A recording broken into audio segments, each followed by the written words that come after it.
Hey YouTube, today we're gonna check out a very important place in Philadelphia. We are here at Shackamaxon, an ancient village and a sacred site for the Lenape. We're gonna walk all over there, but first I want to check something out over here. Now, I've wanted to make a video about this place for a long time, and I've been kind of putting it off because I don't really know how to tell the story of this place. It's a very complicated area, but it's very important, and it's very important for Lenape culture and history. So I want to say right off the bat that this might be a part one, because there's a lot to say and I don't know everything, and I'll probably make some mistakes. But we'll just take an initial look. How about that? And I'll give a little bit of the story in a moment.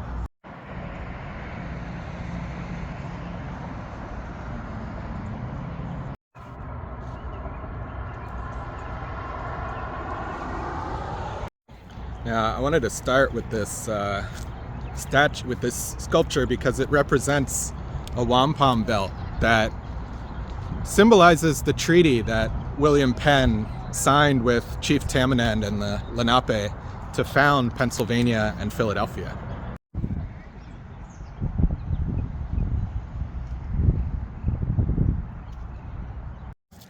So the basic story of this place is that in 1682, William Penn and the colonists who showed up here signed a treaty with the Lenape. And, you know, this is all a bit of a legend. It's not, there's shades of truth. We don't really know.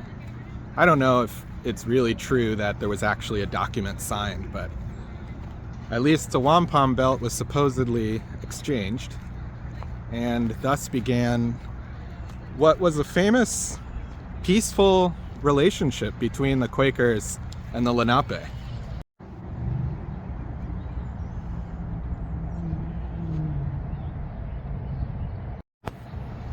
So one of the things in this park that I want to see is a little obelisk. I think it's over there. So we'll get to that eventually. That obelisk marks a tree that was called the Peace Treaty Elm Tree, the Treaty Elm. And the Treaty Elm supposedly is where William Penn and the Indians made their treaty, somewhere right over there. We'll go there in a second, but I want to see something else first. All right, it looks like there's some Native American events here. Tribal Unity Powwow happened on October 25th and 26th. Yeah, it was Indigenous Peoples Day on Monday, October 13th. So far I'm happy to see that there are at least a few images of Native Americans on that billboard. Other signs of Native Americans in this park. This tortoise is definitely a symbol of the Lenape. What does that say? Name is Wittisawakam. Friendship. Wittisawakam. The Lenape were around here were the turtle clan. So that's a snapping turtle that symbolizes the turtle clan, and that's a nice little feature of this park in general. Now over here, this is the main event of this park.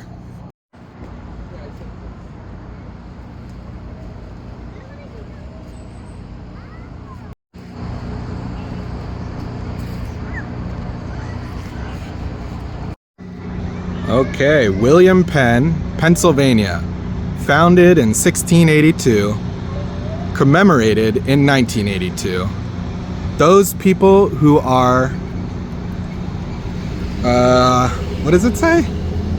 Not governed by God will be ruled by tyrants. William Penn. Those people who are not governed by God will be ruled by tyrants. So in ancient places like this, I'm always on the lookout for any sign that there are Native Americans um, marking this area. And so far in this park, we've seen the turtle sculpture, but this is the most prominent sculpture I've seen so far, and it's of William Penn. And William Penn was a colonist. He wasn't a Native American who lived here. Now, I guess before I do that, I should note that this statue is surrounded by nice plaques where some of the history of the treaty is told. And let's look at this plaque in particular.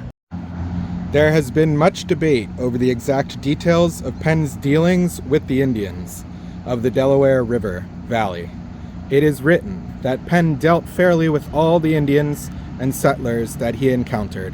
It is true that the Great Treaty, if it actually did occur, was one of the many treaties that Penn made with the Indians. Making treaties with area Indians was a practice that went on in their settlements as well. However, Penn's treatment of the Indians was consistently fair and equal. This theme of equality was noticed in Europe and created a new interest in the colonies and the great respect for Penn. Voltaire even spoke of the treaty as one that was never sworn to and never broken. It also provided the inspiration for a number of artistic representations of the treaty, the most famous being the one done by Benjamin West. Today, we can see the one artifact of Penn's amity, the wampum belt given to Penn by the Indians, on display at the Historical Society of Pennsylvania. So I want to say two things about that. First is, I'm glad they pointed out that the treaty may never have happened because there is no real historical record of it. Now, on a personal note, I was born here in Philly, but I was raised out in the suburbs in Swarthmore. And Swarthmore used to be called Westdale back in the day. And Westdale, it was called Westdale because it's the place where Benjamin West was born. And this plaque tells you that Benjamin West made a famous painting about this treaty. And it is the main representation we have, visual representation of this event in the founding of Pennsylvania's history. So it's an important thing to recognize. There's some interesting aspects of the painting that I think are interesting to talk about. So I'm going to take a quick break here. I'll go to the future and we'll talk about the painting. And I want to point out a few things, a few aspects of it. So we'll cut to the future now. Hey, future Sean here. Okay, so I just wanted to show you this painting real quick. Look at the layout of the scene. So you have the Treaty Elm here above, and you have the Native Americans coming out of the forest, out of the wild. In the background, you have buildings from colonial era Philadelphia being built. And in the foreground, you have William Penn standing here in the center with other Quakers. And you can see that William Penn and the Quakers are holding paper documents. This is a treaty. This is the treaty of Penn Treaty Park, right? But notice that over on the left side, they're not offering, or the right side, they're not offering the treaty necessarily. They're offering fine European cloths. So the trade is, if you sign the treaty to the natives, if the natives sign the treaty, the natives get the cloth. That's what this painting by Benjamin West is showing. Here's the thing though. This document that's in shadow, it's purposefully in shadow. Okay? And this is all my interpretation of this painting, so feel free to disagree with me. It's art. We all get to say what we think. But I think that's intentional.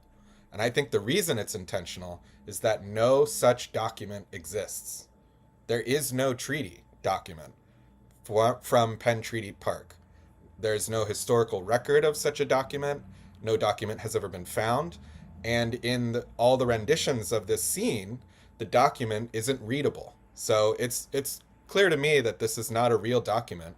You can see in the statue that I showed in Penn Treaty Park, Penn is actually holding the document himself. He's holding this this piece of paper that doesn't exist. So this is all a myth. This is all a legend. Now, I wanted to point out another thing too. The sachems here, these are the elder wise men of the Lenape. They're here gathered and looking at the fine European cloth. But in the background behind them is this woman with a baby and a small child.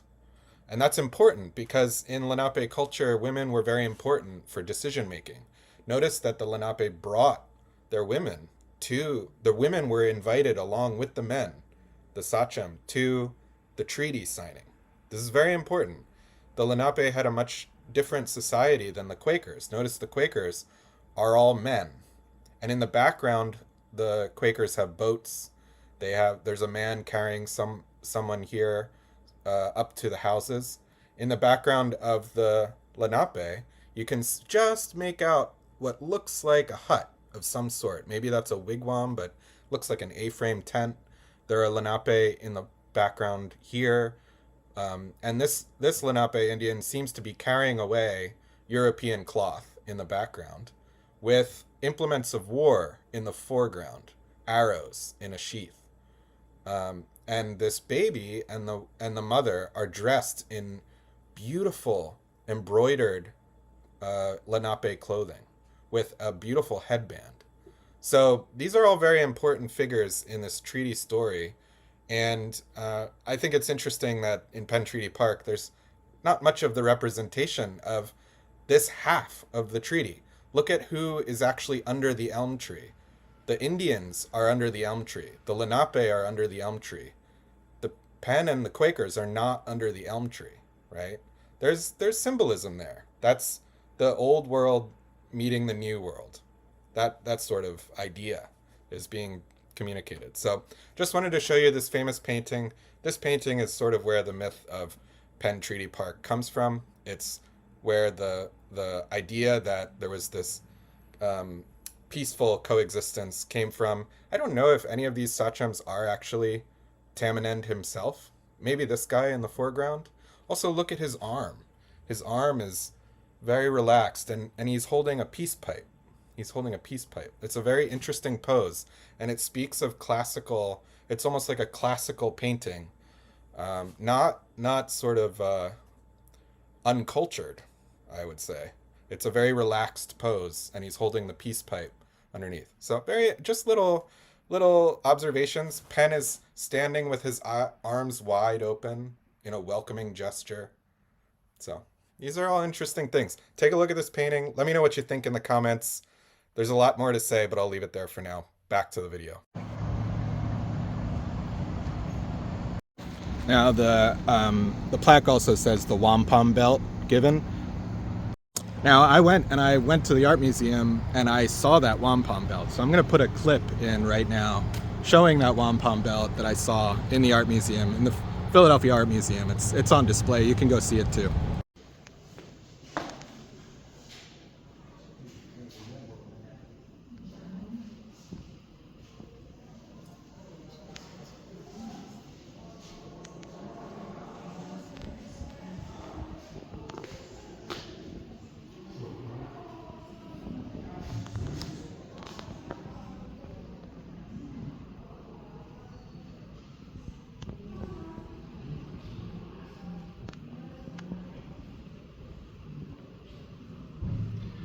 According to Penn family accounts, Tamanend, a Lenape leader from the Falls of the Delaware, gave this ceremonial belt to William Penn to mark the occasion of the Treaty of Shakamaxon in 1682.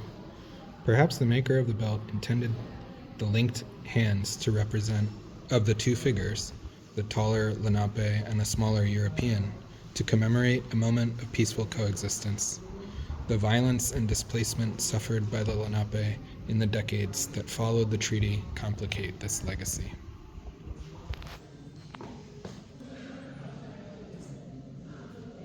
Look at the intricate beadwork.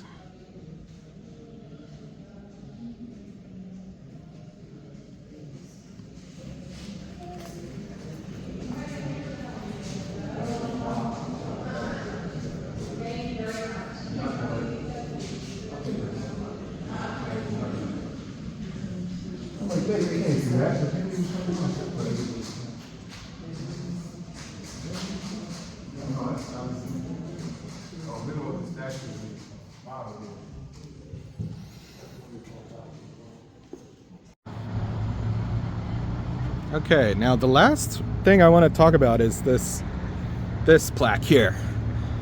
It's about the Great Elm. The Great Elm of Shakamaxon is the site under which William Penn and the Delaware Indians are traditionally said to have made the Great Treaty in 1682.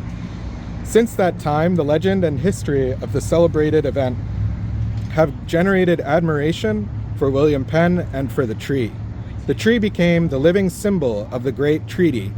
During the Revolutionary War, British General Simcoe posted guards around the tree to protect it from the settlers seeking firewood.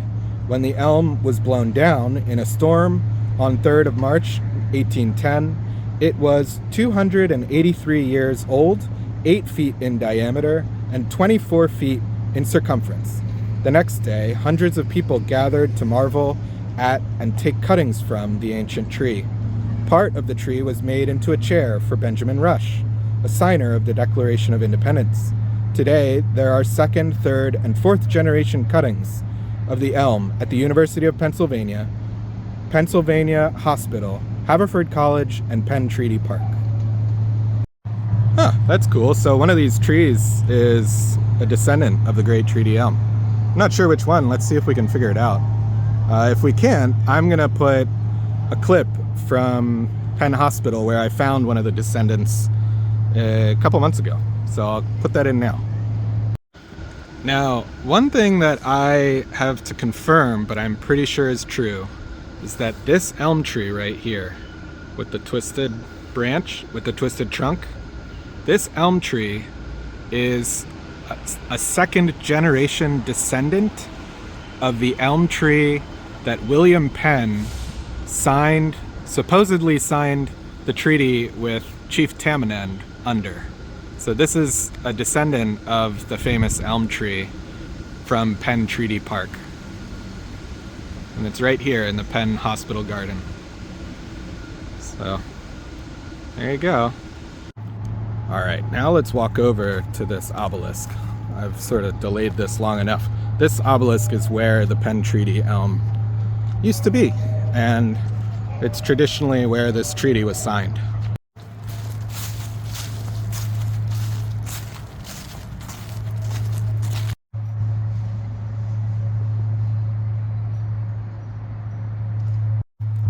Pennsylvania, founded 1681 by deeds of peace.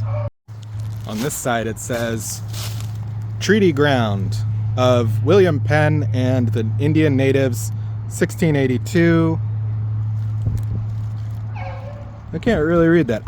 Maybe it says Unbroken Faith? Unbroken Faith? Okay.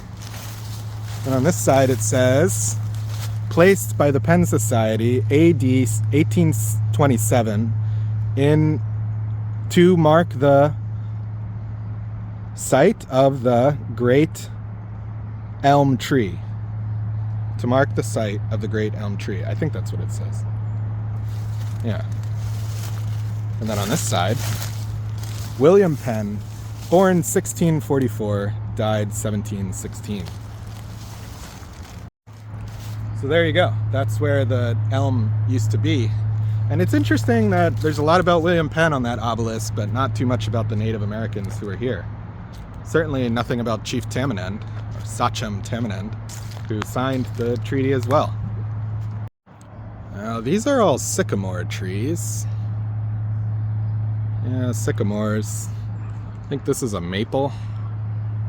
So I don't see an elm that is obviously a cutting. But we'll keep looking. We'll keep looking for a descendant of the great elm tree that stood right there. Ah, could this be it? Is that an elm tree? Maybe. Here's another turtle. This looks like a sea turtle from the ocean. You know, places like this, I always look for Native American representation because it's just not very common. I don't think a lot of local people know the full story of this park.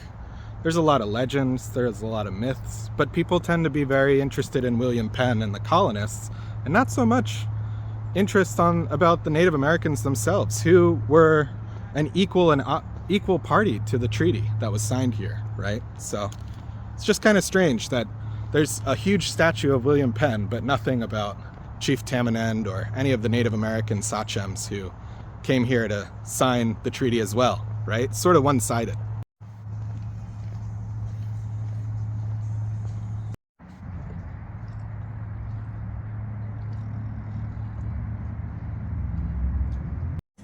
So, basically, we'll talk a little bit about the landscape. This is the Delaware River, and just up that way is the mouth of a creek. And what do I always say about where Native American villages were built? They were built where two bodies of water meet each other.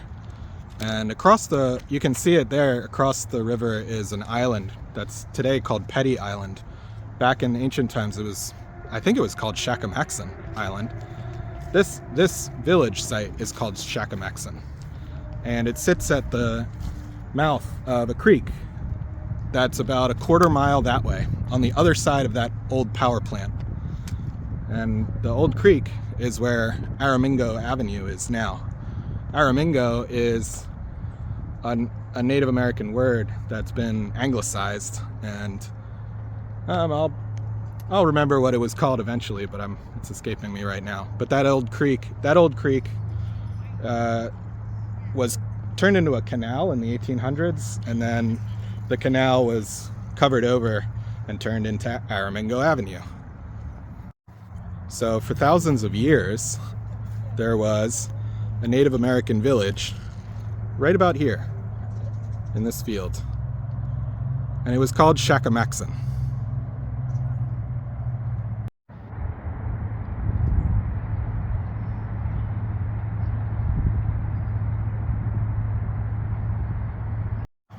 The ancient landscape itself is more or less lost to time. I don't think any of these undulations in the field are ancient at all. I think it's all been sort of dug up and reworked many times over the hundreds of years since the colonists arrived. But in this field, for thousands of years, there was a village, absolutely, Shakamaxon. And it was a village, but it was also a meeting place. And the legend is sort of that this is where kings or chiefs, sachems, leaders of Native American tribes came to make treaties with each other. And so this was where sachems were, I don't think ordained is the right word, but sort of they gained their power here by some sort of ceremony, blessing ceremony of King of Kings, if you will, came here. So Shakamaxon, this area is sacred as far as I understand it. And so therefore it's one of the most important places in Lenapehoking, in the ancient landscape of Philadelphia, New Jersey, New York, but specifically Delaware, New Jersey, Philadelphia. This area is where the Lenape came to do ceremonies in ancient times and vote for their leaders.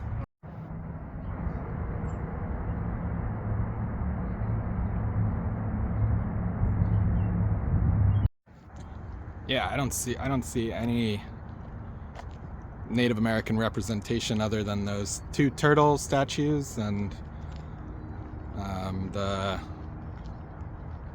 little notice on the notice board about some events that happened earlier this month. That's it. No statues, no plaques, nothing about who the Lenape were or who the signers of that treaty were in this park.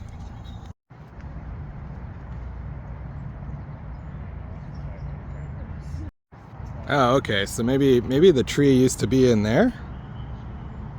The elm tree? Maybe the descendant was planted in there, but now it's all overgrown. I don't see any trees in there. Just a bunch of rose bushes. Oh, look at that, another turtle. That's cool. Very nice. Okay, look at this. Here's a quick look at a map from 1888, and then here's a picture of the elm. This is a picture of the Treaty Elm right there. And this is an old colonial map. You can see the top of the city was here, and this is where the park is now. And then the Aramingo Creek was turned into a canal, and then down here is where the obelisk is for the Penn Treaty Park. So there you go. This is a nice little display of the history of this area. Definitely worth a look.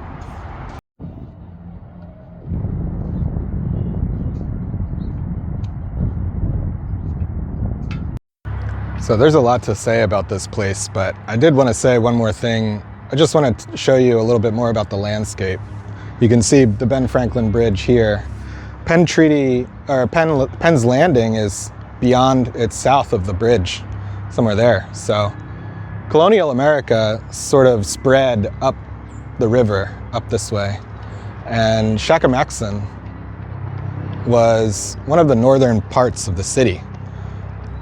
At the time that this area was colonized, there were Native Americans still living here to the north of the city, and they were quickly pushed out. So when I say quickly pushed out, I mean that within 20 years they were gone from this area. The treaty itself is very controversial. It didn't last more than a generation, despite what Voltaire said, that it was unbroken or never broken.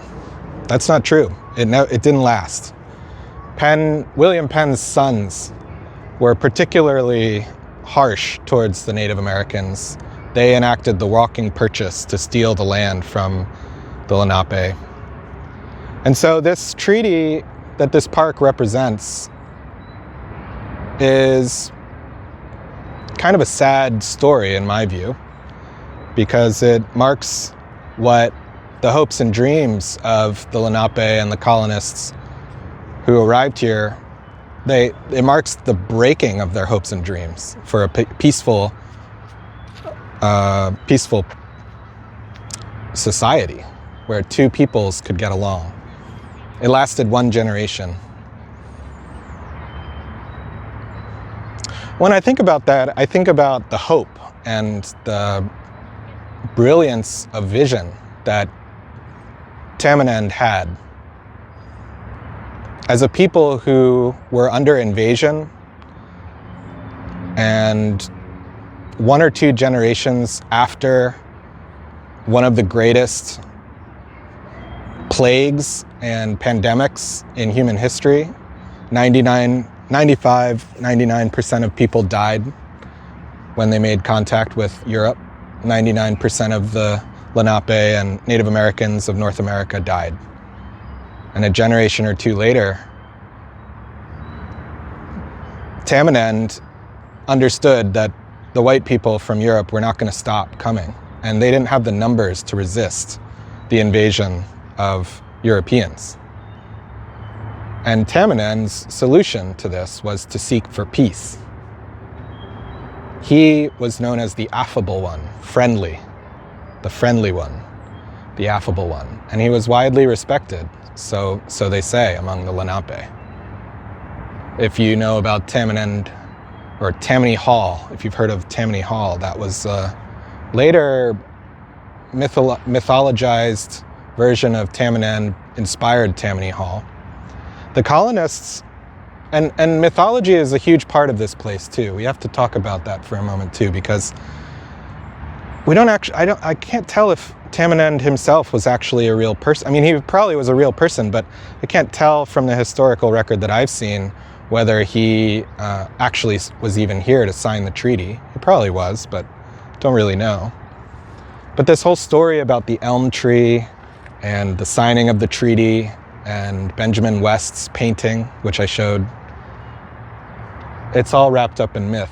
And it's a myth created by colonists about 100 years after the event itself, when the Native Americans were long gone, to make themselves feel better, honestly. It's a myth that William Penn created, probably because he's a politician. He was a politician who had an agenda, and he did truly believe in peace. He was a Quaker, so he truly believed in his story, but nevertheless, the story itself had an impact and created the myth that founded this city of Philadelphia. And the city of brotherly love, the city of peace, it comes from that founding myth of Tamanend and William Penn and signing that treaty in this place. Even the elm tree itself probably was not a significant location. It's just that elm doesn't make for good firewood, and so the colonists didn't chop it down. Elm is not a very useful wood, so the colonists who colonized Shakamaxon, they chopped every other tree down, but they didn't have much use for elm, so they left it. That's probably what it was, and from what I can tell. If it's not that the tree itself was particularly special, but it's just the last one standing. So by the time Benjamin West was commissioned to make his painting, he chose that tree that was the last tree standing as a symbol, and it took on a life of its own through his painting. Most likely there was no treaty that was actually signed under that tree, as far as I can tell. And so this place is full of myths and legends, and the truth of it is actually long forgotten. I mean, the truths are long gone. We don't know much about what happened here before contact, before colonization. I will say I am not Lenape, I am not Native American, and so this is not my history. I'm just telling the legends that I have heard. And if any Lenape or Native Americans want to correct any of this, any of what I'm saying, please do. Please do. Leave a comment. Send me an email. My email is in the description. And probably I'll leave it there for now. I'll probably come back here when I've learned more about this place. There is a museum across the street. I've tried to visit it a few times, but it's not often. It's not open often, so. But there you go. There's a little bit of what I know about this place. Happy Sunday. My name's Sean. This is my channel. Thanks for coming along to this important place. This is my channel, Saul Good, I should say. And probably leave it there. Go birds. See you next week. Bye.